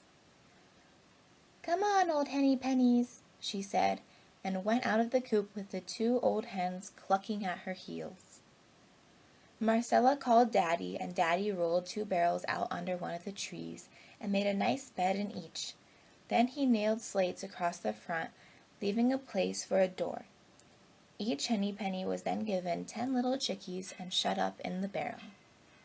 And all the dolls were happy when they heard of Raggedy's adventure, and they did not have to wait long before they were all taken out to see the new chickies. Raggedy Ann and the Mouse. Jeanette was a new wax doll, and like Henny, the Dutch doll, she could say, "Mama," when anyone tipped her backward or forward. She had lovely golden brown curls of real hair. It could be combed and braided or curled or fluffed without tingling, and Raggedy Ann was very proud when Jeanette came to live with the dolls. But now Raggedy Ann was very angry. In fact, Raggedy Ann had just ripped 2 stitches out of the top of her head when she took her rag hands and pulled her rag face down into a frown. But when she let go of the frown, her face stretched right back into her usual cheery smile. And you would have been angry too, for something had happened to Jeanette. Something or someone had stolen into the nursery that night when the dolls were asleep and nibbled all the wax from Jeanette's beautiful face, and now all her beauty was gone. It really is a shame, said Raggedy Ann as she put her arms around Jeanette. Something must be done about it, said the French doll as she stamped her little foot. If I catch the culprit, I don't know what I will do with him, said the tin soldier, who could be very fierce at times, although he was seldom cross. Here's the hole he came from, cried Uncle Clem from the other end of the nursery. Come see!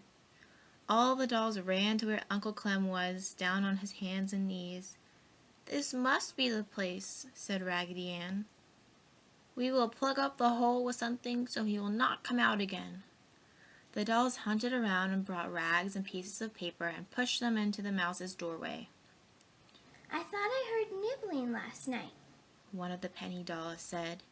You know, I begged for an extra piece of pie last evening when Mistress had me at the table and it kept me awake.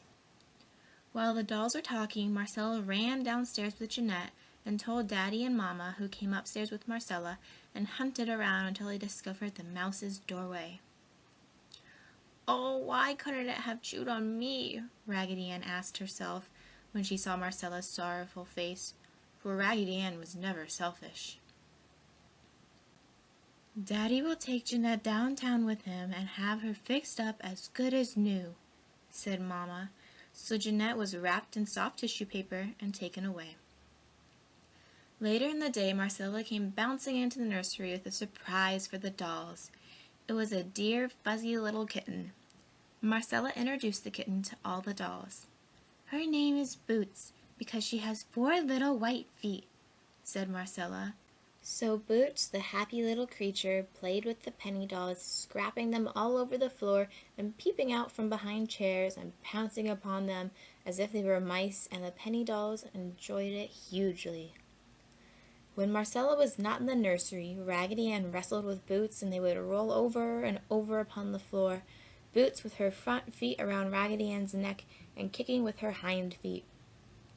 Then Boots would arc her back and pretend she was very angry and walk sideways until she was close to Raggedy Ann. Then she would jump at her, and over they would roll, their heads hitting the floor, bumpity bump. Boots slept in the nursery that night and was lonely for her mama, for it was the first time she had been away from home. Even though her bed was right on top of Raggedy Ann, she could not sleep. But Raggedy Ann was very glad to have Boots sleep with her, even if she was heavy, and when Boots began crying for her mama, Raggedy Ann comforted her, and soon Boots went to sleep. One day Jeanette came home. She had a new coating of wax on her face, and she was as beautiful as ever. Now, by this time, Boots was one of the family, and did not cry at night. Besides, Boots was told of the mouse in the corner and how it had eaten Jeanette's wax, so she promised to sleep with one eye open. Late that night, when Boots was the only one awake, out popped a tiny mouse from the hole. Boots jumped after the mouse and hit against the toy piano and made the keys tinkle so loudly it awakened the dolls. They ran over to where Boots sat growling with the tiny mouse in her mouth. My, how the mouse was squeaking! Raggedy Ann did not like to hear it squeak, but she did not wish Jeanette to have her wax face chewed again either. So Raggedy Ann said to the tiny little mouse, "You should have known better than to come here when Boots is with us. Why don't you go out in the barn and live where you will not destroy anything of value?" "I did not know," squeaked the little mouse. "This is the first time I have ever been here." "Aren't you the little mouse who nibbled Jeanette's wax face?" Raggedy Ann asked. "No," the little mouse answered. "I was visiting the mice inside the walls and wandered out here to pick up cake crumbs. I have 3 little baby mice at home down in the barn. I have never nibbled on anyone's wax face." "Are you a mama mouse?" Uncle Clem asked. "Yes," the little mouse squeaked, "and if the kitten will let me go, I will run right home to my children and never return again." "Let her go, Boots," the dolls all cried. "She has 3 little baby mice at home. Please let her go." "No, sir," Boots growled. "this is the first mouse I ever caught, and I will eat her." At this, the little mama mouse began squeaking louder than ever. "If you do not let the mama mouse go, Boots, I shall not play with you again," said Raggedy Ann. "Raggedy will not play with Boots again," said all of the dolls in an odd tone. Not to have Raggedy play with them would have been sad indeed. But Boots only growled. The dolls drew to one side where Raggedy Ann and Uncle Clem whispered together. And while they whispered, Boots would let the little mama mouse run a piece, then she would catch it again and box it about between her paws.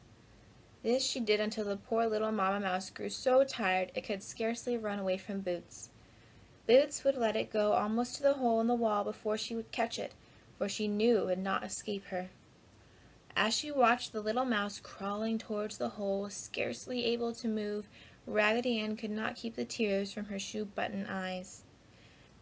Finally, as Boots started to spring after the little mouse again, Raggedy Ann threw her rag arms around the kitten's neck. "Run, Mama Mouse!" Raggedy Ann cried, as Boots whirled her over and over. Uncle Clem ran and pushed the Mama Mouse into the hole, and then she was gone. When Raggedy Ann took her arms from around Boots, the kitten was very angry. She laid her ears back and scratched Raggedy Ann with her claws. But Raggedy Ann only smiled. It did not hurt her a bit, for Raggedy was sewed together with a needle and thread, and if that did not hurt, how could the scratch of a kitten? Finally, Boots felt ashamed of herself and went over and laid down by the hole in the wall in hopes the mouse would return. But the mouse never returned. Even then, Mama Mouse was out in the barn with her children, warning them to beware of kittens and cats. Raggedy Ann and all the dolls then went to bed, and Raggedy had just dozed off to sleep when she felt something jump upon her bed. It was Boots. She felt a warm little pink tongue caress her rag cheek. Raggedy Ann smiled happily to herself, for Boots had curled up on top of Raggedy Ann and was purring herself to sleep. Then Raggedy Ann knew she had been forgiven for rescuing the Mama Mouse, and she smiled herself to sleep and dreamed happily of tomorrow. Raggedy Ann's New Sisters. Marcella was having a tea party up in the nursery when Daddy called to her, so she left the dollies sitting around the tiny table and ran downstairs carrying Raggedy Ann with her. Mama, Daddy, and a strange man were talking in the living room, and Daddy introduced Marcella to the stranger. The stranger was a large man with kindly eyes and a cheery smile, as pleasant as Raggedy Ann's. He took Marcella upon his knee and ran his fingers through her curls as he talked to Daddy and Mama, so of course Raggedy Ann liked him from the beginning. "I have 2 little girls," he told Marcella. "Their names are Virginia and Doris, and one time when we were at the seashore they were playing in the sand, and they covered up Freddie, Doris's boy doll, in the sand. They were playing that Freddie wasn't bathing, and that he wanted to be covered with the clean white sand, just as the other bathers did, and when they had covered Freddie, they took their little pails and shovels and went farther down the beach to play and forgot all about Freddie. Now, when it came time for us to go home, Virginia and Doris remembered Freddie and ran down to get him. But the tide had come in and Freddie was way out under the water and they could not find him. Virginia and Doris were very sad and they talked to Freddie all the way home. "It was too bad they forgot Freddie," said Marcella. "Yes, indeed it was," the new friend replied as he took Raggedy Ann up and made her dance on Marcella's knee. "But it turned out all right after all, for do you know what happened to Freddie?" "No, what did happen to him?" Marcella asked. "Well, first of all, when Freddie was covered with the sand, he enjoyed it immensely, and he did not mind it so much when the tide came up over him, for he felt Virginia and Doris would return and get him. But presently Freddie felt the sand above him move as if someone was digging him out. Soon his head was uncovered and he could look right up through the pretty green water, and what do you think was happening? The tide fairies were uncovering Freddie. When he was completely uncovered, the tide fairies swam with Freddie way out to the undertow fairies. The undertow fairies took Freddie and swam with him way out to the roller fairies. The roller fairies carried Freddie up to the surface and tossed him up to the spray fairies, who carried him to the wind fairies. "And the wind fairies?" Marcella asked breathlessly. The wind fairies carried Freddie right to our garden, and there Virginia and Doris found him, none the worse for his wonderful adventure. "Freddie must have enjoyed it, and your little girls must have been very glad to get Freddie back again," said Marcella. "Raggedy Ann went up in the air on the tail of a kite one day, and fell and was lost, so now I am very careful with her." "Would you let me take Raggedy Ann for a few days?" asked the new friend. Marcella was silent. She liked the stranger friend, but she did not wish to lose Raggedy Ann. "I promise to take very good care of her and return her to you in a week. Will you let her go with me, Marcella?" Marcella finally agreed, and when the stranger friend left, he placed Raggedy Ann in his grip. "It is lonely without Raggedy Ann," said the dollies each night. "We miss her happy painted smile and her cheery ways," they said. And so the week dragged by. But my, what a chatter there was in the nursery the first night after Raggedy Ann returned. All the dolls were so anxious to hug Raggedy Ann they could scarcely wait until Marcella had left them alone. When they had squeezed Raggedy Ann almost out of shape, and she had smoothed out her yarn hair, patted her apron out, and felt her shoe button eyes to see if they were still there, she said, "Well, what have you been doing? Tell me all the news." "Oh, we have just had the usual tea parties and games," said the tin soldier. "Tell us about yourself, Raggedy dear. We have missed you so much." "Yes, tell us where you have been and what you have done, Raggedy," all the dolls cried. But Raggedy Ann just then noticed that one of the penny dolls had a hand missing. "How did this happen?" she asked as she picked up the doll. I fell off the table and lit upon the tin soldier last night when we were playing. But don't mind a little thing like that, Raggedy Ann," replied the penny doll. "Tell us of yourself. Have you had a nice time?" "I shall not tell a thing until your hand is mended," Raggedy Ann said. So the Indian ran and brought a bottle of glue. "Where's the hand?" Raggedy asked. "In my pocket," the penny doll answered. When Raggedy Ann had glued the penny doll's hand in place and wrapped a rag around it to hold it until the glue dried, she said, "When I tell you of this wonderful adventure, I know you will all feel very happy. It has made me almost burst my stitches with joy." The dolls all sat upon the floor around Raggedy Ann, the tin soldier with his arm over her shoulder. "Well, first when I left," said Raggedy Ann, "I was placed in the stranger friend's grip. It was rather stuffy in there, but I did not mind it. In fact, I believe I must have fallen asleep, for when I awakened, I saw the stranger friend's hand reaching into the grip. Then he lifted me from the grip and danced me upon his knee. "What do you think of her?" he asked to 3 other men sitting nearby. I was so interested in looking out of the window, I did not pay any attention to what they said, for we were on a train and the scenery was just flying by. Then I was put back in the grip. When next I was taken from the grip, I was in a large, clean, light room, and there were many, many girls all dressed in white aprons. The stranger friend showed me to another man and to the girls who took off my clothes, cut my seams, and took out my cotton. And what do you think? They found my lovely candy heart had not melted at all, as I thought. Then they laid me on a table and marked all around my outside edges with a pencil on clean white cloth, and then the girls restuffed me and dressed me.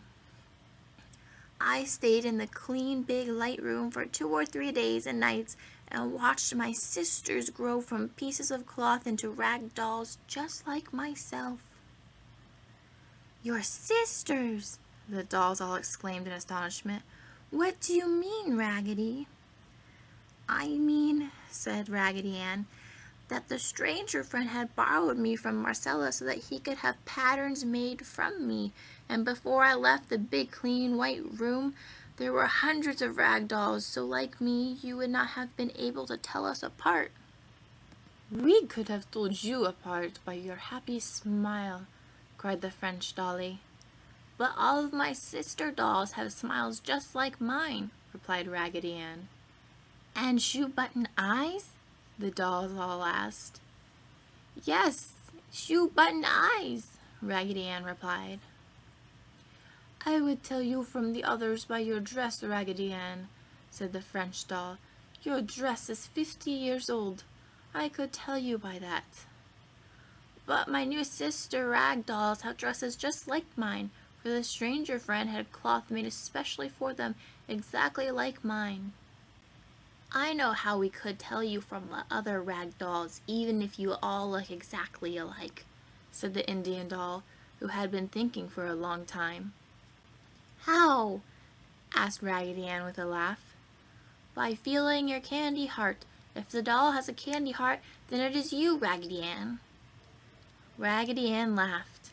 "I am so glad you all love me as you do, but I am sure you would not be able to tell me from my new sisters, except that I am more worn, for each new rag doll has a candy heart, and on it is written, 'I love you,' just as is written on my own candy heart."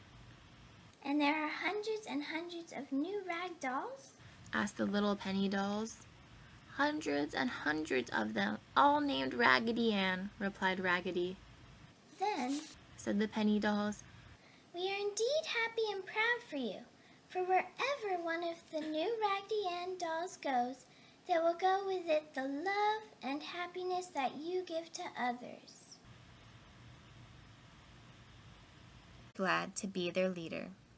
"Follow me!" she cried, as her wobbly legs carried her across the floor at a lively pace. The other dollies followed, racing about the house until they came to the pantry door. "This is the place!" cried Raggedy Ann, and sure enough, all the dollies smelled something which they knew must be very good to eat. But none of the dollies was tall enough to open the door, and although they pushed and pulled with all their might, the door remained tightly closed. The dollies were talking and pulling and pushing, and every once in a while one would fall over and the others would step on her in their efforts to open the door. Finally, Raggedy Ann drew away from the others and sat down on the floor. When the other dollies discovered Raggedy Ann sitting there, running her rag hands through her yarn hair, they knew she was thinking. "Shh! Shh!" they said to each other, and quietly went over near Raggedy Ann and sat down in front of her. "There must be a way to get inside," said Raggedy Ann. "Raggedy says there must be a way to get inside," cried all the dolls. "I can't seem to think clearly today," said Raggedy Ann. "It feels as if my head were ripped." At this, the French doll ran to Raggedy Ann and took off her bonnet. "Yes, there is a rip in your head, Raggedy," she said, and pulled a pin from her skirt and pinned up Raggedy's head. "It's not a very neat job, for I got some puckers in it," she said. "Oh, that is ever so much better," cried Raggedy Ann. "Now I can think quite clearly." "Now Raggedy can think quite clearly," cried all the dolls. "My thoughts must have leaked out of the rip before," said Raggedy Ann. "They must have leaked out before, dear Raggedy," cried all the other dolls. "Now that I can think so clearly," said Raggedy Ann, "I think the door must be locked, and to get in we must unlock it." "That will be easy," said the Dutch doll, who says "Mama" when he is tipped backward and forward, "for we will have the brave tin soldier shoot the key out of the lock." "I can easily do that," cried the tin soldier as he raised his gun. "Oh, Raggedy Ann," cried the French dolly, "please do not let him shoot." "No," said Raggedy Ann, "we must think of a quieter way." After thinking quite hard for a moment, Raggedy Ann jumped up and said, "I have it!" And she caught up the jumping jack and held him up to the door. Then Jack slid up his stick and unlocked the door. Then the dollies all pushed and the doors swung open. My, such a scramble! The dolls piled over one another in their desire to be the first at the goodies. They swarmed upon the pantry shelves and in their eagerness spilled a pitcher of cream which ran all over the French dolly's dress. The Indian doll found some cornbread and dipping it in the "Raggedy has been thinking." "Yes," said Raggedy Ann, "I have been thinking. Our mistress gave us the nice dinner out under the trees to teach us a lesson. She wished us to know that we could have had all the goodies we wished, whenever we wished, if we would have behaved ourselves. And our lesson was that we must never take without asking what we could always have for asking. So let us all remember and try never again to do anything which might cause those who love us any unhappiness." "Let us all remember," chimed all the other dollies. And Raggedy Ann, with a merry twinkle in her shoe-button eyes, lay back in her little bed, her cotton head filled with thoughts of love and happiness. Raggedy Ann and the Washing. "Why, Dinah, how could you?" Mama looked out of the window and saw Marcella run up to Dinah and take something out of her hand and then put her head in her arm and commence crying. "What is the trouble, dear?" Mama asked as she came out of the door and knelt beside the little figure shaking with sobs. Marcella held out Raggedy Ann, but such a comical-looking Raggedy Ann. Mama had to smile in spite of her sympathy, for Raggedy Ann looked ridiculous. Dinah's big eyes rolled out in a troubled manner, for Marcella had snatched Raggedy Ann from Dinah's hand as she cried, "Why, Dinah, how could you?" Dinah could not quite understand, and as she dearly loved Marcella, she was troubled. Raggedy Ann was not in the least downhearted when she felt she must look very funny. She continued to smile, but with a more expansive smile than ever before. Raggedy Ann knew just how it all happened, and her remaining shoe-button eye twinkled. She remembered that morning when Marcella came to the nursery to take the nighties from the dolls and dress them. She had been cross. Raggedy Ann thought at the time, perhaps she had climbed out of the bed backwards, for Marcella complained to each doll as she dressed them. And when it came Raggedy's time to be dressed, Marcella was very cross, for she had scratched her fingers on a pin when dressing the French doll. So when Marcella heard the little girl next door calling to her, she ran out of the nursery and gave Raggedy Ann a toss from her as she ran. Now it happened Raggedy lit in the clothes hamper, and there she lay, all doubled up in a knot.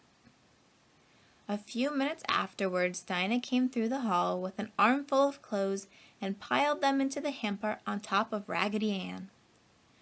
Then Dinah carried the hamper out in the back of the house where she did the washing. Dinah dumped all the clothes into the boiler and poured water on them. The boiler was then placed upon the stove. When the water began to get warm, Raggedy Ann wiggled around and climbed up amongst the clothes to the top of the boiler to peek out. There was too much.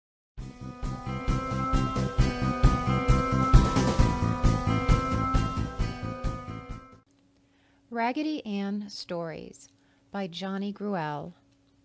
Preface and Dedication. As I write this, I have before me on my desk, propped up against the telephone, an old rag doll. Dear old Raggedy Ann, the same Raggedy Ann with which my mother played when a child. There she sits, a trifle loppy and loose-jointed, looking me squarely in the face in a straightforward, honest manner, a twinkle where her shoe-button eyes reflect the electric light.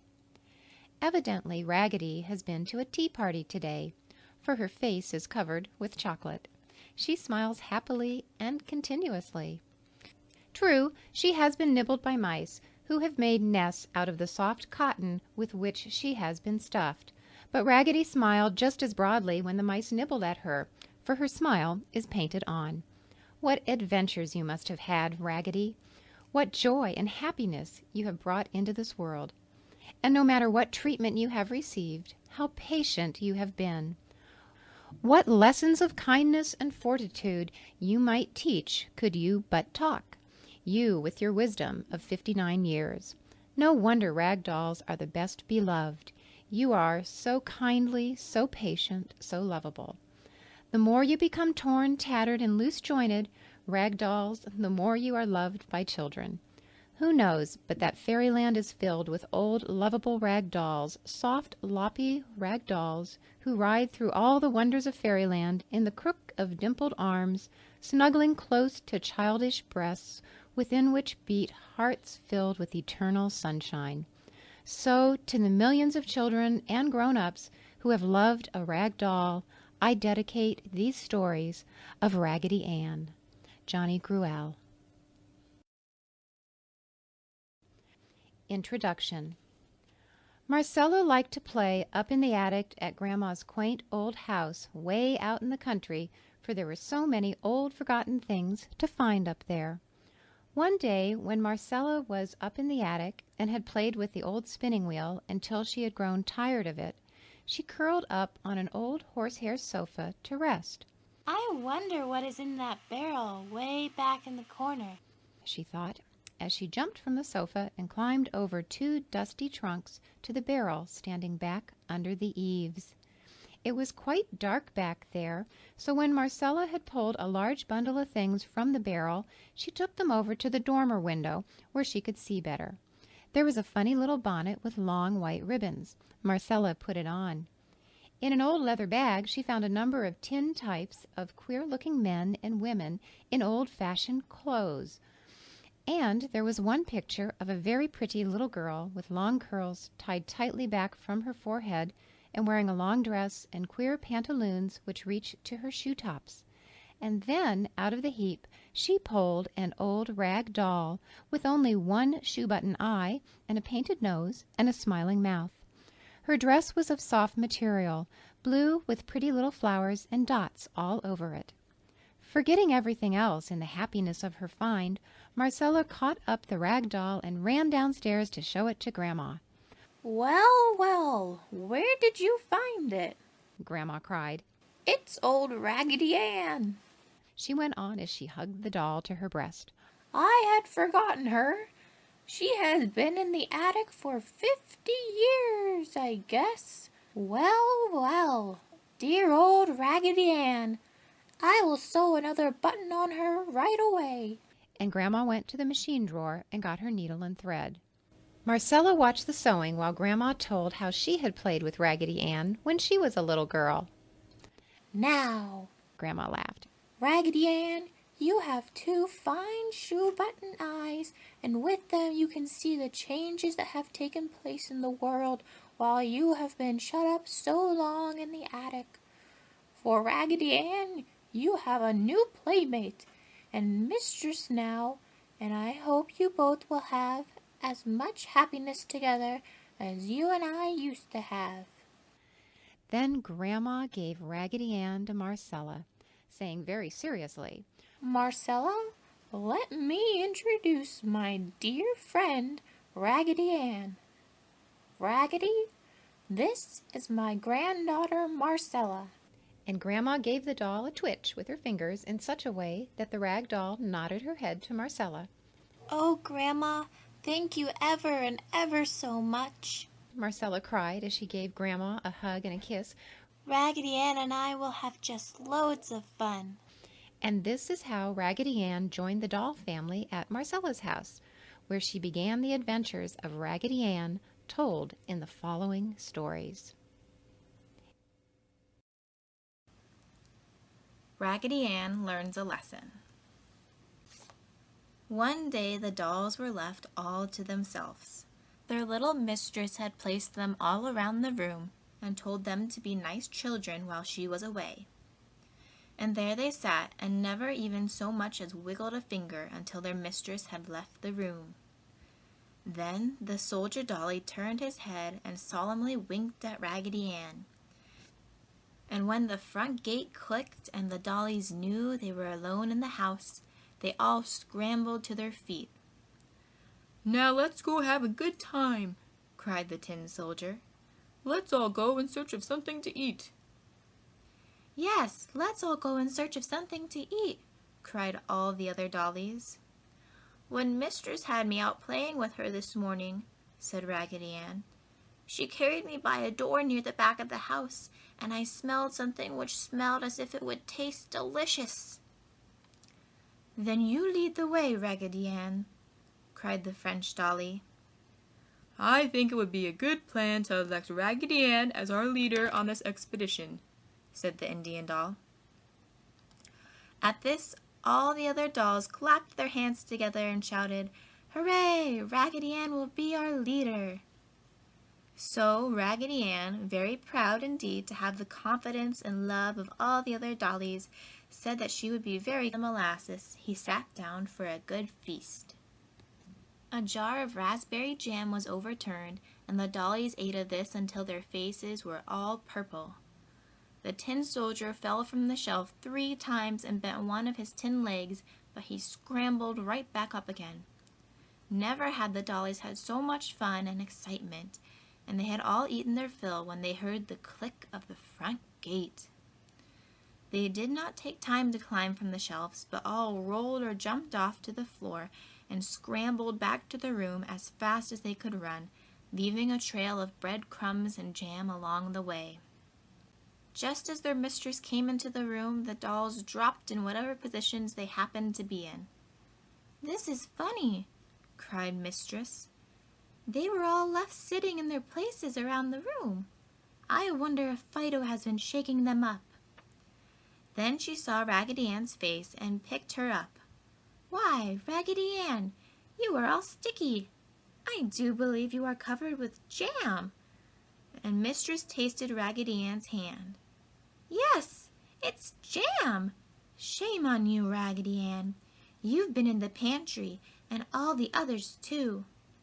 And with this, the doll's mistress dropped Raggedy Ann on the floor and left the room. When she came back, she had on an apron and her sleeves were rolled up. She picked up all the sticky dolls and putting them in a basket, she carried them out under the apple tree in the garden. There she had placed her little tub and wringer, and she took the dolls one at a time and scrubbed them with her scrubbing brush and soused them up and down and this way and that in the soap suds until they were clean. Then she hung them out on the clothesline in the sunshine to dry. There the dolls hung all day, swinging and twisting about as the breeze swayed the clothesline. "I do believe she scrubbed my face so hard she wore off my smile," said Raggedy Ann after an hour of silence. "No, it is still there," said the tin soldier as the wind twisted him around so he could see Raggedy. "But I do believe my arms will never work without squeaking. They feel so rusted," he added. Just then the wind twisted the little Dutch doll and loosened his clothespin so that he fell to the grass below with a sawdusty bump, and as he rolled over he said, "Mama!" in a squeaky voice. Late in the afternoon the back door opened and the little mistress came out with a table and chairs. After setting the table, she took all the dolls from the line and placed them about the table. They had lemonade with grape jelly in it, which made it a beautiful lavender color, and little baby teeny weeny cookies with powdered sugar on them. After this lovely dinner, the dollies were taken in the house, where they had their hair brushed and nice clean nighties put on. Then they were placed in their beds, and Mistress kissed each one good night and tiptoed from the room. All the dolls lay as still as mice for a few minutes. Then Raggedy Ann raised up on her cotton-stuffed elbows and said, "I have been thinking." "Shh!" said all the other dollies. "Raggedy